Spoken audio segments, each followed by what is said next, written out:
Good morning mga ka-agri. Mapapawaw ka dito sa aming mga kalabasa, no? Tingnan natin, papasal ko po kayo, maiksi lang to, promise. Ito yung aming bulatihan. Naku, dalawa pala ito.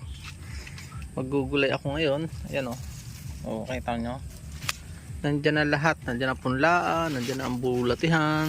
Ayan, o, dyan na ang basurahan ng mga organic. Ayan, itong gugulayin ko siguro mga dalawa, o, kita nyo, nakalima po yan ng bunga. At kita nyo naman ngayon, bagyong Christine ay tapos na. Kumusta po kayo? Tingnan natin itong nandito.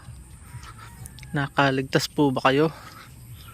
Oh, yun, may isa pa dun sa taas. Yun, yung laki.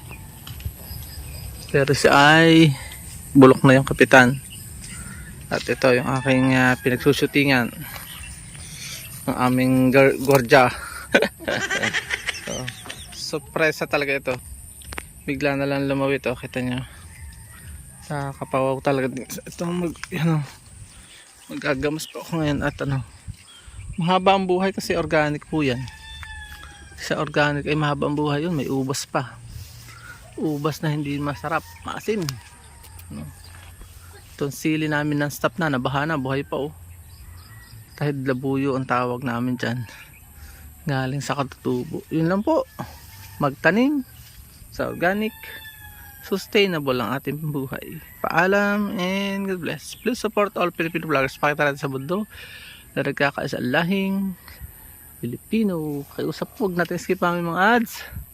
Dadagdag lang po tayo natin yung mission sa buhay. Parang nakalukluk na manok. Usap po agad. Yun, magagawa tayo ng dito.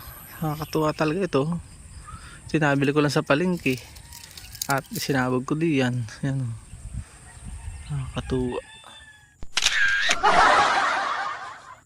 At dyan po nagtatapos ang munti natin vlog. Kung kayo pinapagpala at mahilig kayo sa ganitong klase mga upload, please consider subscribing and hitting the bell icon so that you'll get notification sa mga upcoming namin videos. Magkita-kits po tayo sa susunod natin mga vlog. Paalam and God bless. Bye bye po muna.